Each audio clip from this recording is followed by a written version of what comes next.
الحمد لله رب العالمين، والصلاة والسلام على رسول الله محمد وعلى آله وأصحابه أجمعين، أما بعد. فعن أبي مالك الحارث بن عاصم الأشعري رضي الله عنه أن رسول الله صلى الله عليه وسلم قال: الطهور شطر الإيمان. الحديث. حدیثی را که خواندم صحابی به نام الحارث بن عاصم که اسمشان است و اسم کنیه‌شان ابو مالک، این صحابی در زمان خلافتی عمر رضی الله عنه در سال 18 هجرت وفات کردند. از رسول الله صلی الله علیه وسلم روایت میکنه، فرمودن رسول الله صلی الله علیه وسلم: الطهور شطر الایمان. پاکی نصف ایمان است، یا پاکی جزء ایمان است. شطر به معنی نصف و به معنی جزء هر دو میاد. مراد از پاکی در این حدیث چی است؟ الطهور. علما دو معنا کردن. مراد از طهور اینجا ترک محرمات است، ترک کفر و شرک و اینهاست. یعنی اینها را ترک کردی، نیم ایمان حاصل کردی. خب نیم ایمان دیگر چی است؟ نیم ایمان فعل واجبات است. واجباتی را که الله و رسول بالا انسان واجب گردانده، اگر او را عمل کرد نیم ایمان حاصل کرده. اگر همراهش محرمات هم ترک کرد، ایمان کامل کرده. و در دین هر دو مطلوب است، فعل واجبات، ترک محرمات. یا مراد از پاکی اینجا عموم پاکی است، پاکی بدن، پاکی لباس، پاکی جا. مسلمان باید همیشه پاک بوده باشه، به خصوص وقتی که انسان بالایش جنابت پیش میشه، جنوب میشه، خدا غسل بده، پاک کنه. زن همچنان خون نفاس و یا ماهواری سرش میآید، باید بعد از ختم مدت بدن خود پاک کنه، غسل بدهد، کالای پاک داشته باشه، مسلمان جایش پاک بوده باشه. الله تعالی پاک، ذات پاک است، پاکی را دوست دارد و پاکی جزئی از ایمان است، به این انسان اجر میگیره. والحمد لله تملأ المیزان. و کلمه الحمدلله پر میکند ترازو را در روز قیامت. خودی کلمه در روز قیامت ترازو میشه، طول میشه، وزن میشه، حجمی از این قدر بزرگ میباشه که به تنهایی ترازو را پر میکند. البته اشکال در ذهن انسان وارد نشه که چیزی معنوی است چطور طول میشه. الله ذاتی قادر است هر چیزی معنوی را برش حجم میتیه، وزن میتیه. و قسمی که اشیای معنوی حتی در دنیا مردم مشاهده کردن طول میشه، ترازو میشه. فعلا بعد مردم طول میکنن، ترازو میکنن و چیزهای دیگری را هم. و سبحان الله والحمد لله تملأان او تملأ ما بین السماء والارض. و کلمه سبحان الله، الحمد لله، هر یک از اینها یا این که هر دوی از اینها پر میکنه حجم از اینها ما بین آسمان و زمین را. یعنی مسافتی که ما بین آسمان و زمین است، امی دو تا کلمه یا هر یک از اینها امی مسافه را پر میکنه.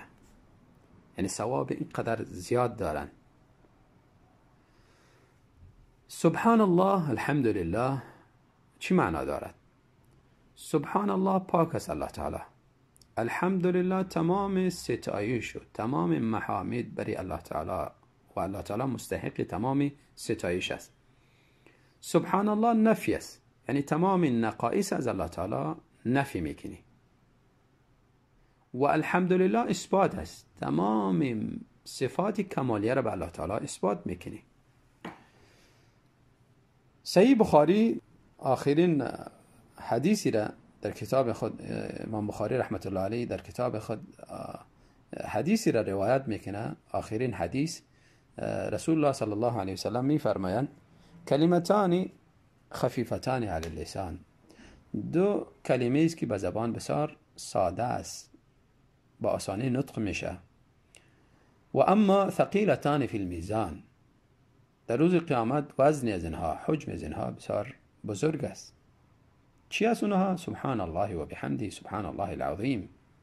کلمه سبحان الله و بحمده سبحان الله العظیم. اینجا هم هر دو آمده، سبحان الله و حمد بری الله تعالی.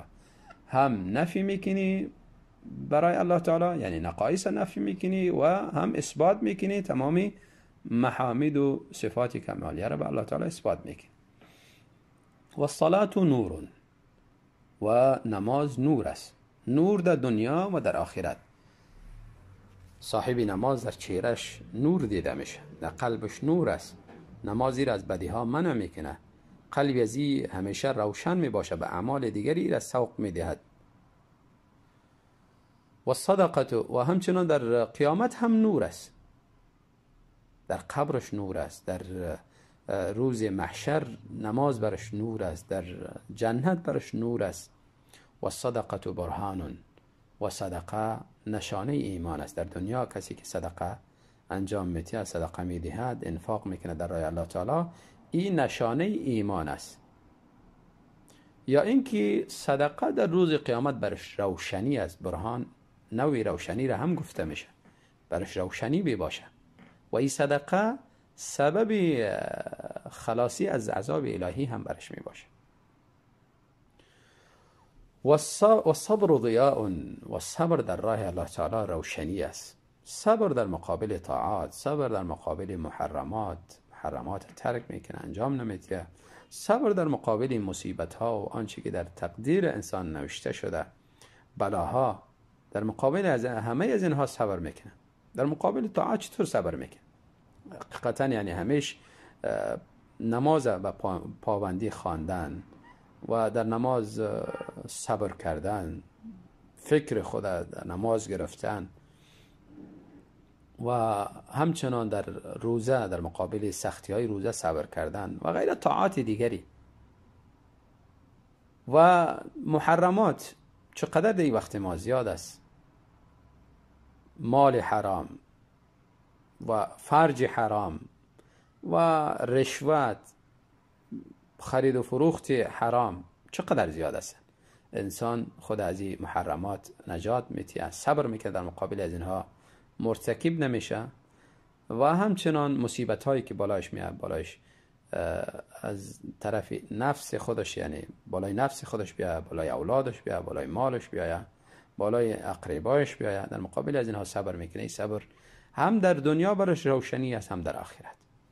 والقرآن حجت لك او علیک، قرآن یا حجت بر انسان، یعنی به نفع انسان حجت است، یا اینکه علیه انسان حجت است. در روز قیامت یعنی کسی که اگر قرآن میخوانه و با او عمل میکنه، روز قیامت قرآن بر شفاعت میکنه، قرآن بر شاهدی میدهد که انسان مرا خوانده و با ما عمل کرده و سبب نجاتش میشه قرآن. یا اینکه قرآن علیه انسان شاهدی میده، کسی که نخوانده و به عمل نکرده، قرآن ترک کرده، روز قیامت قرآن علیهش شاهدی میدهد و علیهش دلیل میبوده باشه.